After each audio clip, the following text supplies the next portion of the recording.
Hello, everyone. Welcome to our Facebook Live today. My name is Esther, and I'll be your host today for a fascinating session that we have lined up for you. For all of you in the audience, it's going to be really, really interesting. A story of adoption and hope and discovery, something that we know quite well here at MyHeritage. And we are just so excited to have with us Linda Carol Trotter to share her story with you all today. It's going to be really, really fascinating. So we're looking forward to today's session. Before we get there, we just want to welcome all of you in the audience. Please let us know where you're tuning in from. I see some of you have already written in. We have Kathleen from Prince Edward Island, Canada. We have Monica from New Zealand. Let's see, we have Cindy from Wisconsin. So thank you all of you for tuning in and letting us know where you are today, where you're located. And we love seeing that we have viewers from all over the world joining us at our Facebook Lives. Amy says hello. Hi, Amy. Thank you so much for joining us here. We love all the shout outs in our audience. Before we get to today's session, I'll just let you know about something we have going on here at MyHeritage. We recently, just yesterday, came out with the new MyHeritage online course. So it is a extensive course about family history, genealogy, and DNA.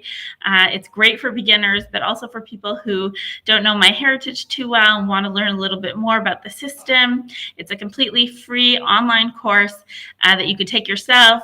You can start it and then continue later on and do it, continue whenever you have time. So we'll be putting a link in the comments section, and we hope that you can all check it out. We're always coming out with new ways for you to learn more about your family history and to get acquainted with all the tools and features that we have to offer. So we're so excited to be able to share our new online course with you. In addition, we will be doing a giveaway for today's session. So since we'll be talking about DNA testing and DNA kits, and MyHeritage DNA specifically, of course, we will be giving away a MyHeritage DNA kit to one lucky winner in the audience today. So in order to enter throughout today's session, just leave us a comment and let us know what you've discovered using MyHeritage. We'd like to hear what kind of discoveries you've made. If you've already taken a DNA test, you could tell us what you've discovered using MyHeritage DNA. And if you haven't used DNA yet, you haven't had the opportunity to take a DNA test, first of all, what are you waiting for? But second of all, feel free to just leave a comment about, other types of discoveries that you might have made on MyHeritage, whether it be through a historical record or getting a smart match with a family member and finding a family photo that you had never seen before. Those are also just incredible discoveries, and we want to hear about them. So leave us a comment, and at the end of today's session, we'll be giving away a MyHeritage DNA kit to one lucky winner.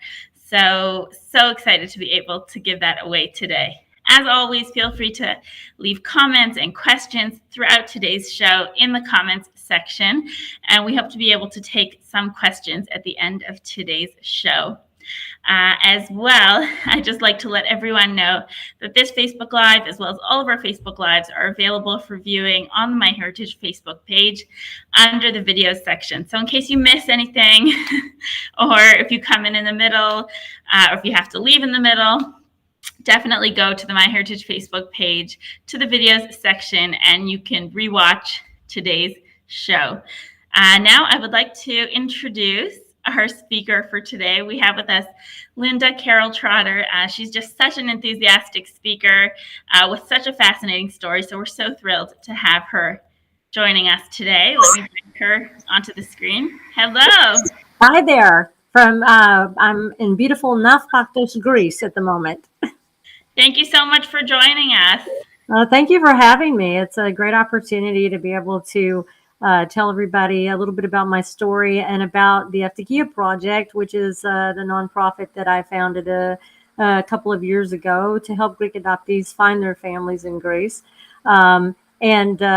We became connected with MyHeritage recently through a newspaper article in the Greek Reporter. They had done a piece about our efforts to collect DNA in Greece from Greek families who were searching for their lost children. And we had at the time we had been either buying kits on our own with what little money we had, or we were asking for donations of kits from people.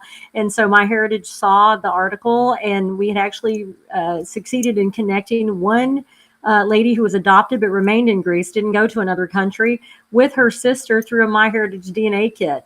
So they had seen the article and they called us and said, hey, we'd like to collaborate and help you guys and support your work as much as possible. And we are deeply grateful for that connection. We love stories like that. Yeah.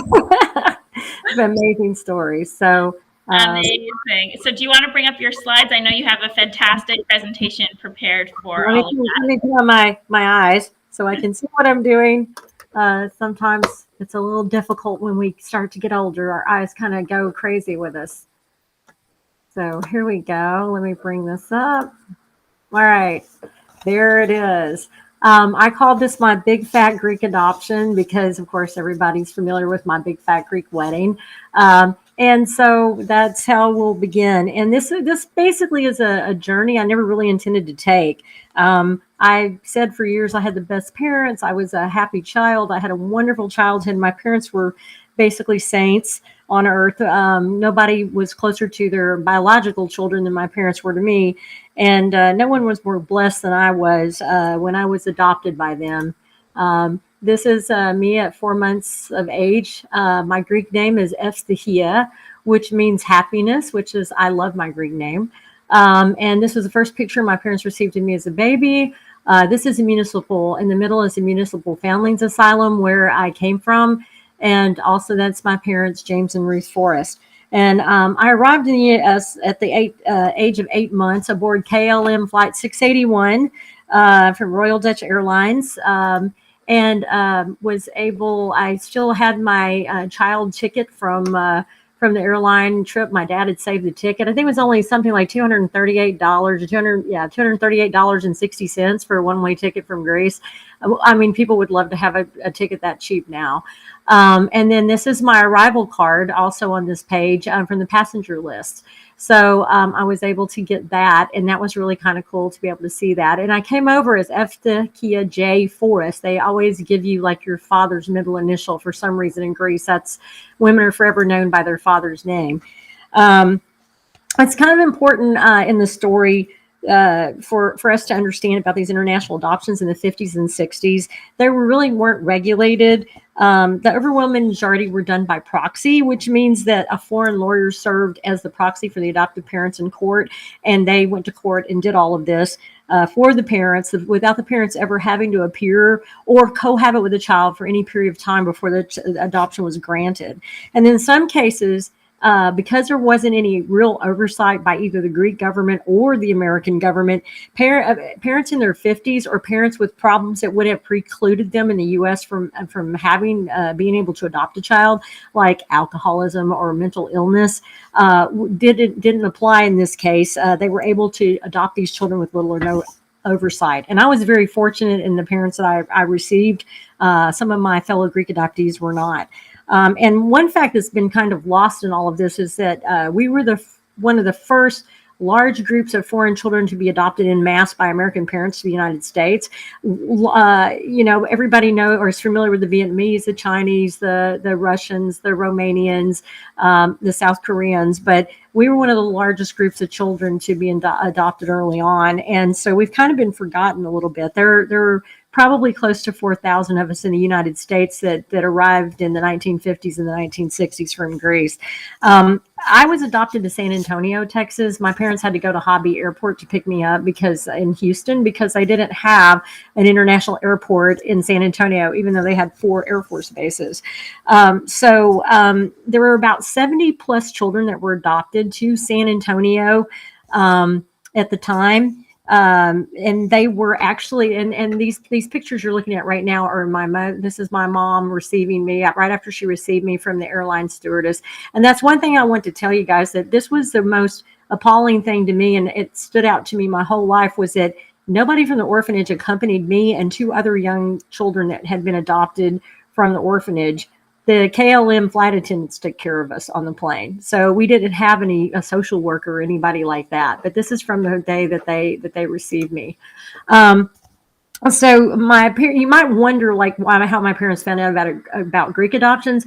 Father Spiros Diavatis from the St. Sophia Greek Orthodox Church in San Antonio was helping couples in San Antonio and the surrounding areas adopt children from Greece. And so a friend of my parents who had adopted a child from Greece told my parents had been trying for 12 years to have a child. My mother had multiple miscarriages, couldn't carry a baby to term. Finally, her last miscarriage, she almost died from. So she had surgery and she couldn't have any more children. So they decided to try to adopt a child from Greece. And Father Diavatis was working with this lawyer who there's a picture of him here, Fotios Bouris from Athens. And Boris they both went to the university together in Athens. And so they were friends. And it's not really clear who contacted who and said, hey, these Greek children need a home or whatever, but they were working together. And Father Diavatis was like a one-man social service. He interviewed the parents, got letters of recommendation, and basically had the final approval or disapproval of the parents that were going to be able to adopt children. And so most of these kids came from two different orphanages. They came from the Municipal Foundlings Asylum, which is where I came from, or the Athens Municipal Foundlings Home. And then there was another place called Aios Stylianos in Thessaloniki, where a lot of these kids came from. In that case, there was a lawyer who worked in concert with these two gentlemen, Dimitris Kazakis, who helped the kids become adopted. But the flow of these children started about 1956 with the first little girl that Father Diavatis helped a couple in San Antonio adopt, and then it carried on into like the early 1960s. And by the time that I was adopted, there were multiple Greek adoptees already there in San Antonio. So they formed a group called POGO, and the acronym stands for Parents of Greek Orphans. And so it was basically a group. Father Diavatis was kind of leading it, and there was a president or whatever. But the idea was to support parents who were adopting kids from Greece or who had already adopted, and to kind of keep us together because we all had the same heritage. And some of the parents were actually concerned perhaps we were related, or perhaps we were even brother and sister, and they had split us up. So it was kind of to sort of keep that going. So the significance of POGO comes up here in a few minutes. I'm going to show you why that's significant. The biggest thing that I want to stress in the search for birth family and international adoption is that there's a lot of obstacles, and including the language barrier. That's one of the biggest ones. Then there's a bureaucracy of foreign governments, and Greeks love their paperwork and they love bureaucracy, so it's difficult. The laws that govern the release of information to adoptees, like even if there are laws that say, oh, yes, you must give this adoptee their papers, then sometimes the bureaucrats that are over that find ways not to do it, or they just feel like, oh, I might be releasing something that I'm not supposed to, so why give them anything at all? So they always come up with an excuse. So sometimes that's a little bit daunting. And then the other thing is the knowledge of what you get. Just have the knowledge that when you get something in your file, it might not necessarily be the truth. And that happened with a couple of papers of mine that turned out to be like not true. And if you make the decision to search, especially in a foreign country, you're going to have to be prepared to accept whatever you find and to deal with it.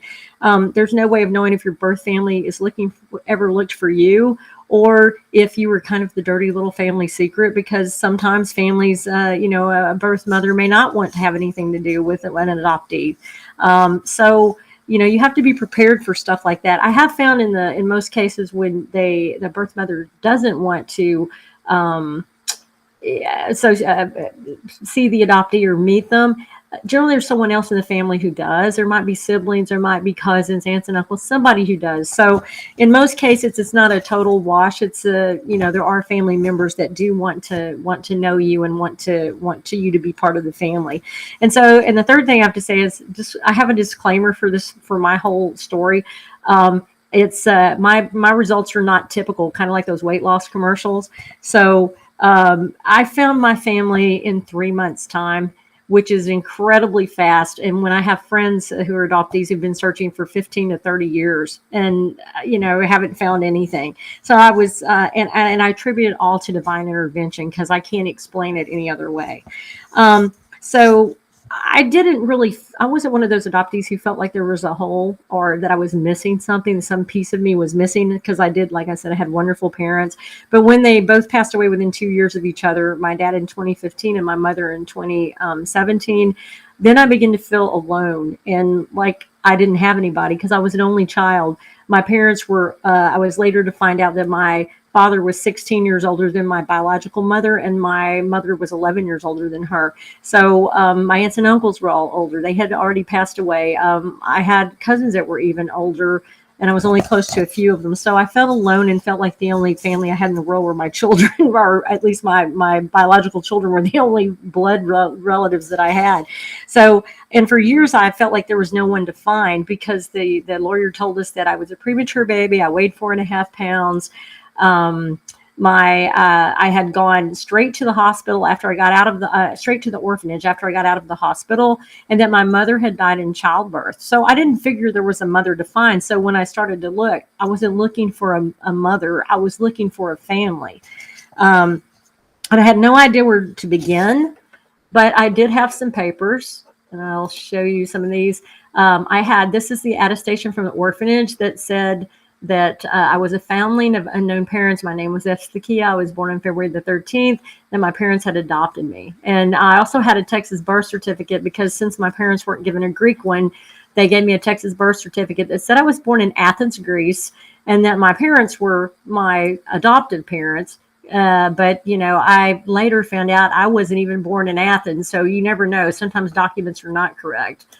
I had this court order from the judge that my parents had gone to court to have my adoption validated as if it was done in America, to have my name changed from Eftychia to Linda Carol, and then to have that birth certificate issued. And this is my baby passport. And almost all of us that came over from Greece during that time, most of us still have our passports from Greece, which declares that we are Greek citizens because we were born in Greece and we are Greek nationals. And this has become a point of contention because we're fighting for our birth and identity rights, and we want our citizenship back. Actually, we never really lost it. They just don't know how to restore it to us. So, and we're working on that. But this passport is what proves that, and we did get the government to admit that. This is my naturalization certificate that I had. And this was me saying or pledging allegiance to the flag when I became a U.S. citizen. So these are what I started with. So then I decided, well, I don't know even how to search. What should I do? So I just typed into the Google search bar Greek adoptions in the 1950s. So the first thing that really popped up was tales of stolen babies and lost identities. Greek adoptee digs for her roots. And so that was a New York Times article in 1996. So I clicked on it and I read it and I thought, well, that's interesting, but I don't really think anything shady was going on in my adoption. So, And so the other one was displaying my Greek adoption Pound Pup legacy. So I went there to that particular website and there was that article again.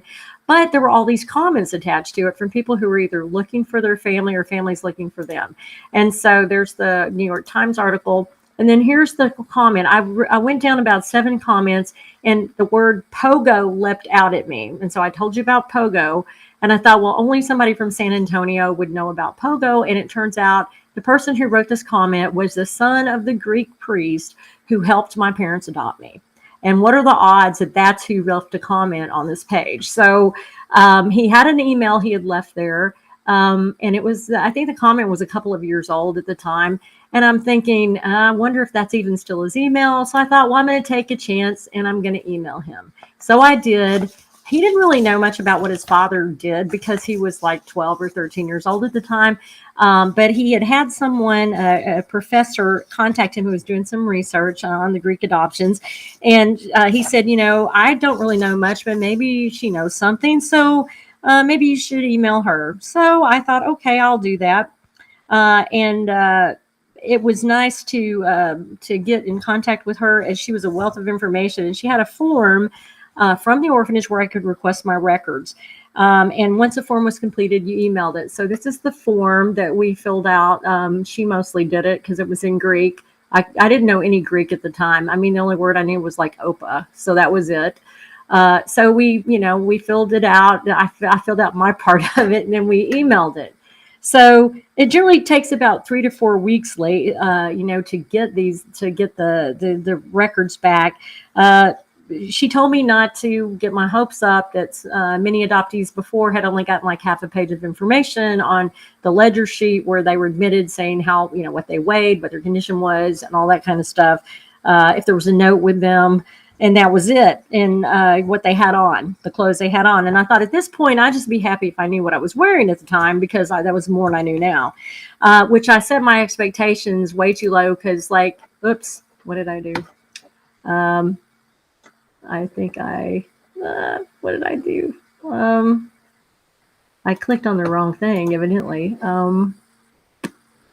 Let me see if I can fix this. We can still see your presentation. Okay, but I can't. It won't go forward for me now. Okay. Let me go out of it for a second and go back and get it. No problem. Just technical. I'm technologically challenged. I always have been. This is That's okay. Okay, now we're back, and I'll try not to click on whatever I clicked on a minute ago. Sure, let me just bring it up. One moment. Yeah, I've got it. Yeah. Okay, there we go. Okay, there we go. So 6 weeks later and 2 requests later, because I requested the records once and thought it was getting close to 6 weeks time. I thought, where are these records? Had requested a second time, and I'm not the only one who's had to do that, evidently. And I got 9 pages of documents and a letter that explained what the documents were. And this is the letter. The documents we got, this is the ledger sheet on the left. The ledger sheet, basically it had my name, because I was actually entered into the orphanage with my own name, Eftychia, and my last name, Nula. It had my mother's name. It had where she was from. And then also that it listed down lower, it talked about where I had been adopted by my parents, the day I had left for the States, and also where my birth certificate was filed. The letter on the right is a letter from the Greek police telling the orphanage to please take me in the orphanage because my mother had abandoned me on the steps of this lady who took me to the police, and that would they please take me to the orphanage and keep me safe. So that was in there.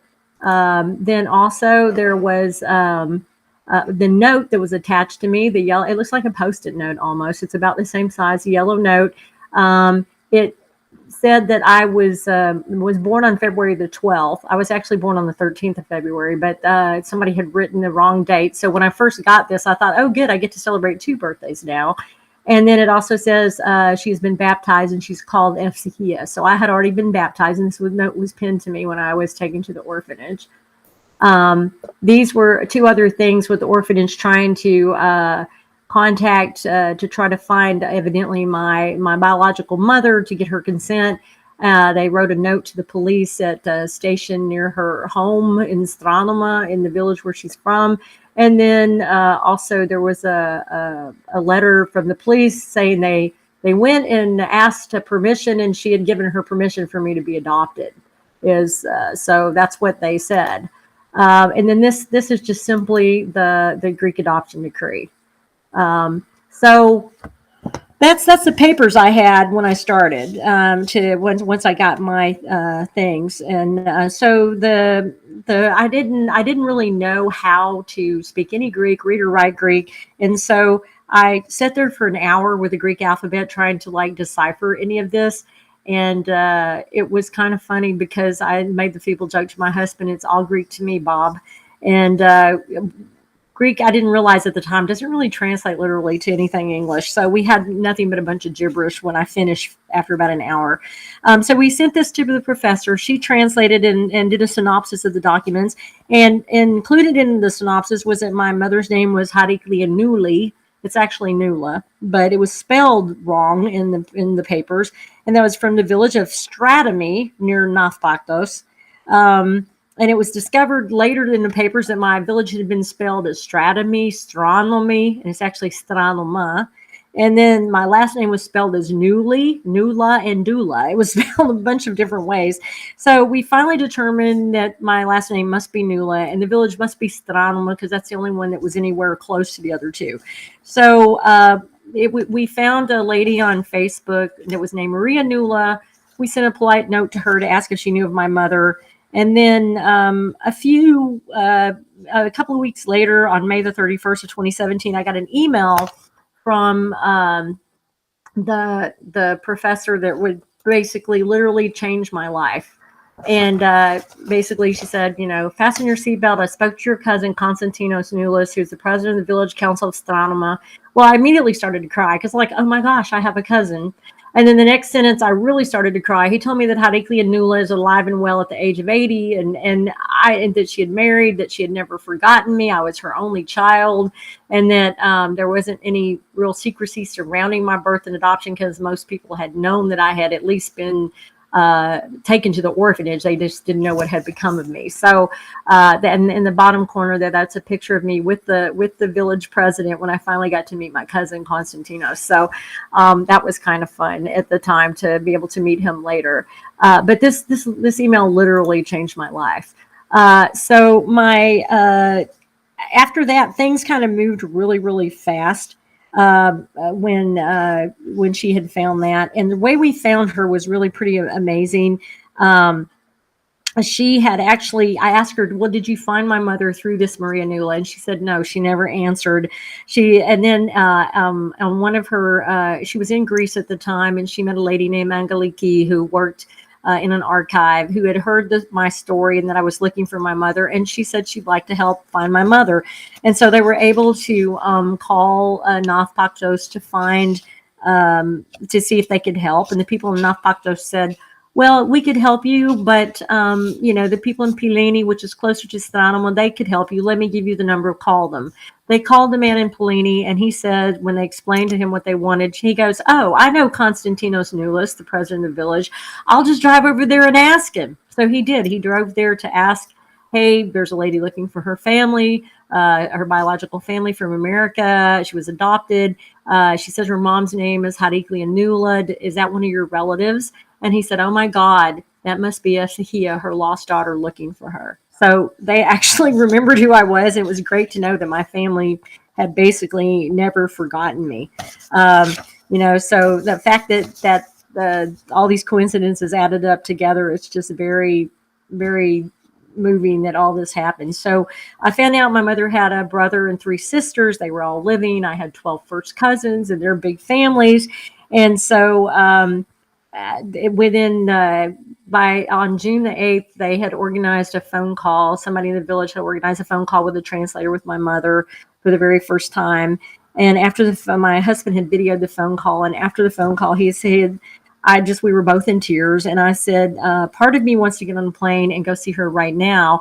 And he said, I'm glad you said that. He said, I was just thinking, well, we aren't millionaires, and so we can't say money is no object. He said, but this is your mother, so money really is no object. Buy the tickets, take Heather with you, my daughter, so you don't go alone, and go see your mother now. Because he couldn't go at the time because of work, and we'd already planned a trip in October for our 25th wedding anniversary to Europe. So we had planned to go just to Athens so I could see the orphanage. I never dreamed I would find my family. So when we got to, from 1 week after I had first talked to my mother on the phone, my daughter and I were on a plane to Greece, and we arrived in Athens on June the 16th. And these are pictures from my meeting, my first meeting with my family, my biological mother, my cousin Vasilis. This is my mother's youngest sister, Georgia, and her husband Kostas. They were there with their grandson George, who spoke English. Thankfully for him, he was only 15, but he was quite proficient, and he was kind of a lifesaver at the time for all of us. And so, I really was wondering if it was going to feel weird or awkward or strange, and it didn't. I needn't have worried. They felt like family, and it was just, as soon as I hugged all of them, I felt just an inexplicable connection that I can't describe. And this is some of the pictures of our visit with our family, eating out on the big, on the terrace, the village of Stranoma. my relatives, all the families that we have shared so much with over the last 4.5 years, almost, or last, yeah, almost 4.5 now. Um, so the one thing I did find out from my mother when I was there talking to her through other people translating for us, when I showed her my adoption papers, and my one of my cousins read to her that this lady had abandoned. My mother had left me on this lady's doorstep. My mother became very visibly upset, started crying and sobbing, and she started saying something in Greek. I asked my cousin what she said, and she said, she never abandoned you. She didn't leave you on that woman's doorstep. That woman took you from her arms, and your mother never saw you again. So I found out later that my great grandfather had bribed my godmother, who stood with my mother to name me Eftychia, to get rid of that child. He gave her some money, we suspect, and she took us both to Athens. She dumped me in the orphanage and left my mother homeless in Athens for 9 months, went back to the village and never told anybody where we were. So that was, very, that was like a lot to digest. Like, if you think about it, the distance from the village all the way to Athens is 155 miles. The closest orphanage would have been Patra, which was right across the Gulf of Corinth, and there were plenty of ferries that went across there. But evidently, I think my great grandfather, because it was embarrassment, at least at the time, that was sort of a stigma, that he wanted to get me as far away as possible where nobody could find me. But I guess I got the last laugh because I did come back. So, and then I was able to, when I came back, I was able to get my birth certificate. My mother declared my birth 3 days after I was born. And on the left hand, left third, the left 1/3 of the certificate is my baptismal certificate, where I was baptized in the Church of St. George in the village, Eftychia, when I was only 15 days old, which is extremely unusual because normally Greek Orthodox people will baptize their kids somewhere between 6 and 12 months, and baptizing very early. Even my family here, so that was very, very early. But I think my mother felt like probably something was going to happen, that she wasn't going to be able to keep me. And she wanted to they gave me the name Aftakia in the hopes that I would have a happy life. So I love that the name means happiness and good fortune. And I really I'm glad that's the Greek name that I have. In fact, everybody calls me Eftychia now pretty much. Few people call me Linda Carol anymore. So, but I love my name. This is the church I was baptized in the village. Even though it's small and kind of nondescript on the outside, it's beautiful on the inside. This is, I just wanted to point out that sometimes your documents are not right, like they might say something that's wrong. And according to this, on the bottom of the ledger page, it says that my mother appeared at the orphanage and signed her name consenting for me to be adopted. This isn't my mother's signature. This was obviously written by somebody at the orphanage. And my mother never went to the orphanage because she never knew where my godmother had taken me. She had just my godmother had taken me out of her arms, said, "You don't have a job. You can't take care of this child. I'm taking her to an institution. And then someday when the time is right, you can come back and get her. You can pay for her keep and you can take her back," which never happened, obviously. But this is not my mother's signature. She can't read or write, and this isn't her signature at all. So, it's there. Like I said, sometimes what's in and the police that supposedly went to ask her if she would consent to my adoption, and then the other police station wrote back, "Oh yes," she said, "Okay." She wasn't in the village when that happened. She was in Athens, and she wasn't in the village. If they went to the village, they talked to someone else, or they didn't talk to anybody at all. They just wrote a letter and said it was okay. So it makes me think that perhaps the police were kind of in on some of this stuff as well. This is the house that I was born in. When my mother was pregnant with me, they kicked her out of the house because they were ashamed of her. And my aunt Cleopatra took her in, and this is where I was actually born. So I was fortunate to be able to get some pictures of the house. And then when we went back in October for our 25th wedding anniversary, these are more photos from that. We had a wonderful time. The upper left-hand corner photo is me and my uncle Mitsos. He's the husband of my aunt Theodora, my mother's oldest sister. Unfortunately, he passed away It's been 3 years, and I can't believe it. It's been 3 years, but I got to know him for a year and a half, and he was a wonderful, sweet, kind, loving man, and I adored him. And these are just pictures of all various family members, all of us together. Um, and some more pictures. Since it was our 25th wedding anniversary, we decided to renew our wedding vows on the village square on the platea. And we wanted to do this for my family, especially for my biological mother, who missed everything important that happened in my life. So we decided to do it in front of family. So on October the 10th of 2017, we went to the village platea, and we renewed our wedding.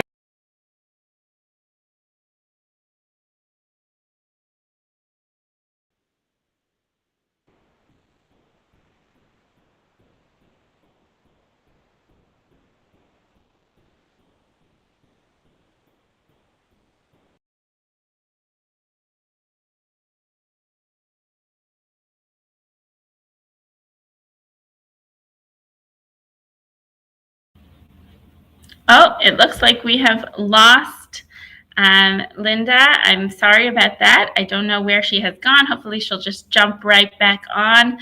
Perhaps she closed the window. Hopefully, we can get her back on here. I think she is. Let's see if she's there again. I see her screen, but I don't see her. Let's see if we can get Linda back on the call. Thank you all for bearing with us. Every once in a while, we have these technical difficulties with our Facebook Lives, but hopefully we can get her back on here to share the rest of her fascinating story.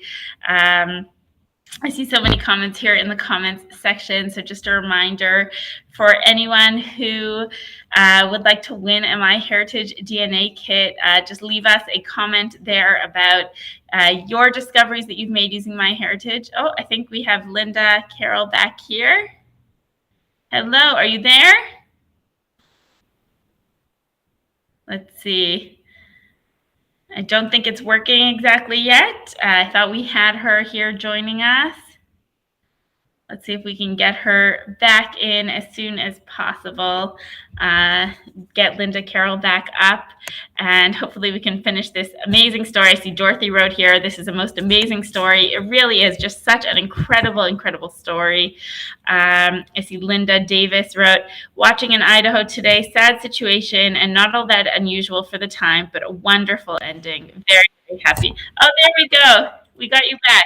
Can you hear me now? Yes, you got disconnected, so we lost you. But I'm so glad that you're back, and we were just waiting. Okay, hang on. Let me re-find my screen again, and let's. Okay, fantastic. Okay, there we go. Let's see. There we go. Okay, I'm back. Can everybody see what? There's my. Let me just get your slides up. One moment. There we go. Perfect. Okay. All right. So we like I said, we renewed our wedding vows on our 25th wedding anniversary, and this is on the platea. Of course, in the top picture with my family and my biological mother. And then on the left-hand side is my first cousin, Vaso, who was my kumbara, basically my maid of honor, or matron of honor, as you want to call her. And then on the right, my Aunt Spiridula, one of my mother's sisters. And this is all of us in Greek dancing, having a great time. Even my husband joined in. And then this was just some more shots from the village with the mountains in the background. So I've been to Greece 31 times in 4 years now.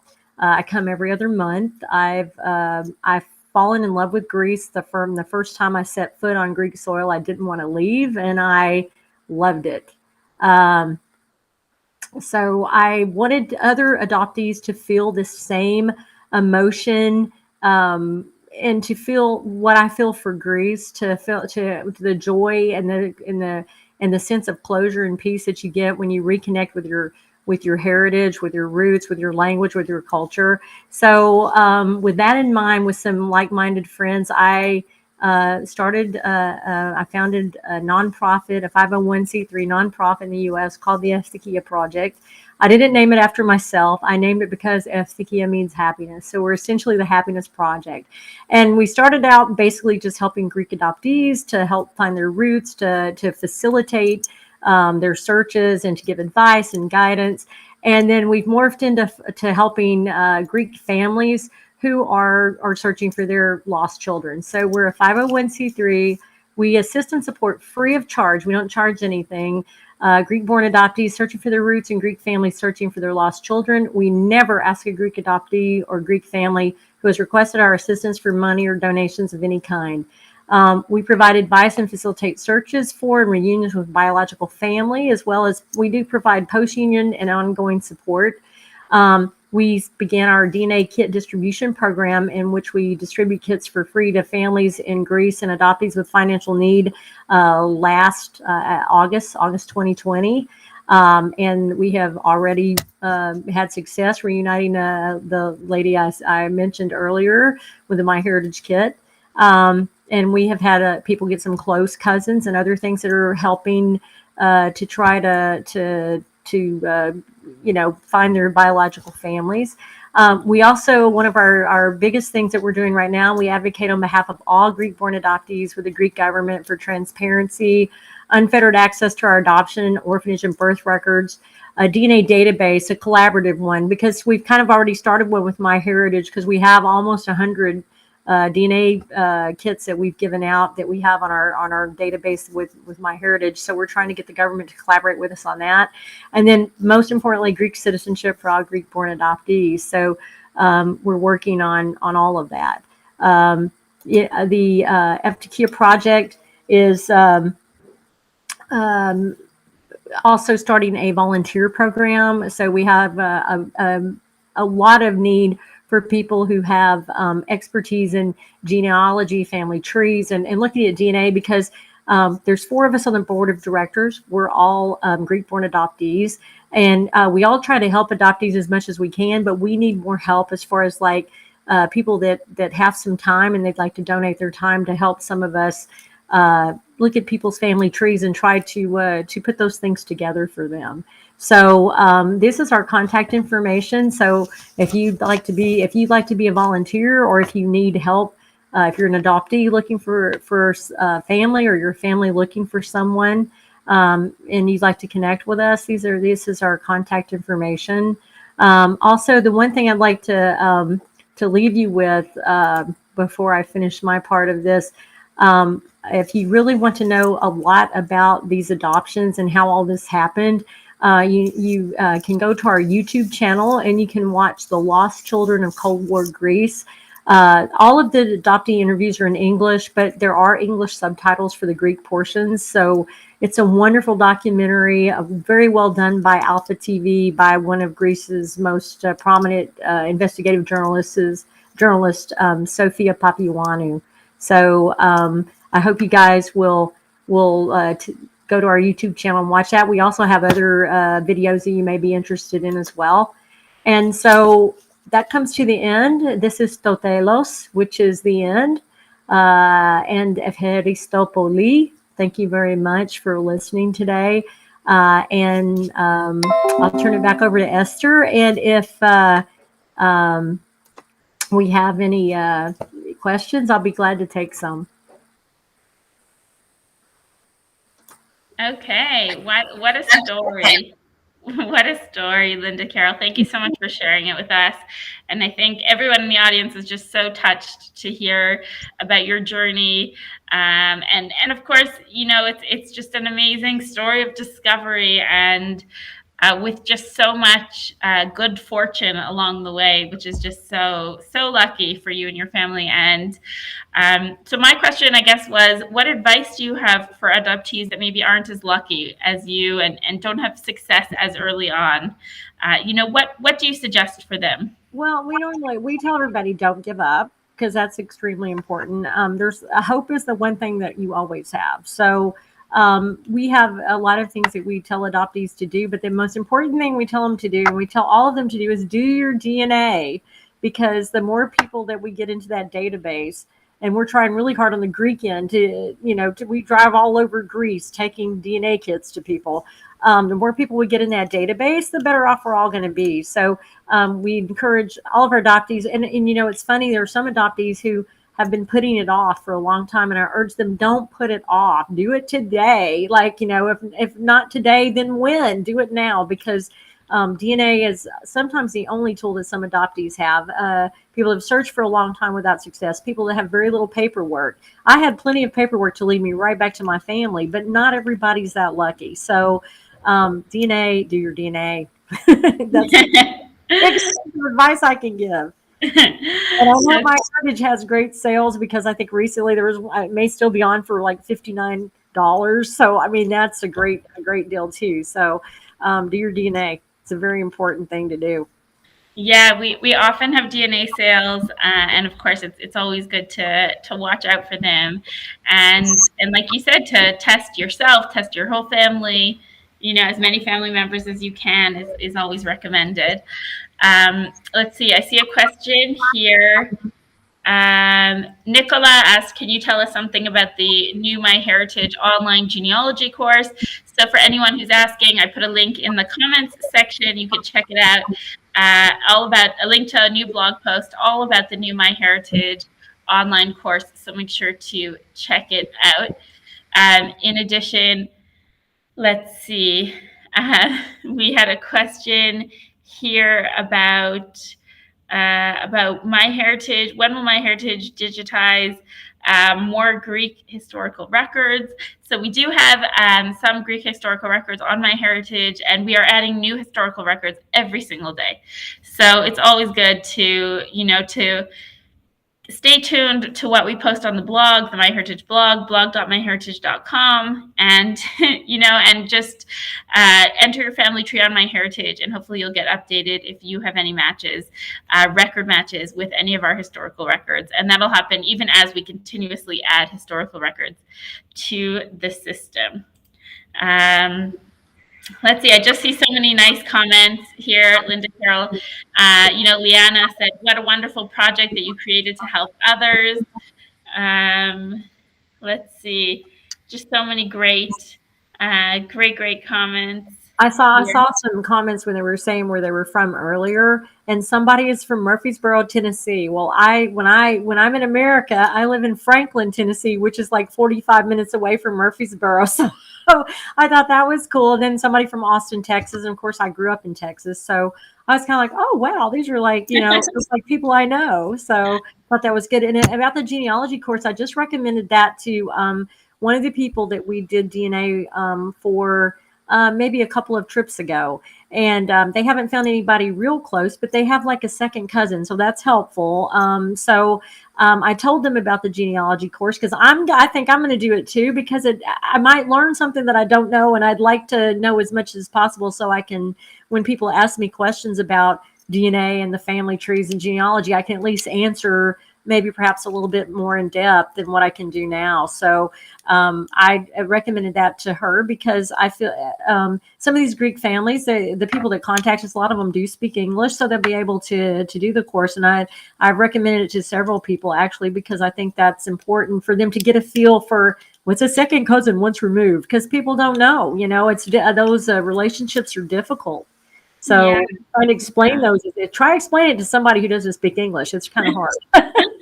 So currently the course is in English, as you said. It's fully in English, but it really is a fantastic course for all different levels, because if you don't know anything about family history, genealogy, then it really does start with the basics. And if you do already, you know certain topics, you can skip and move around to concentrate on the things that are missing for you, or that you'd still like to learn about. So definitely very helpful. So now, with your help, I'd like to give away the DNA kit to one lucky winner in our audience. All right. So very excited to be able to do this, and thank you everyone who wrote in and let us know about their family history discoveries. And today's DNA kit is going to go to Amy Drown Harris. And Amy wrote to us and said, "I've received many new discoveries on MyHeritage. I'm looking forward to discovering more as I learn to use the site. Would be over the moon to win a DNA kit." So Amy, congratulations. We'll be in touch with you through private message to claim your prize. And of course, to learn more about the site, please try out our new online course, as we were just talking about.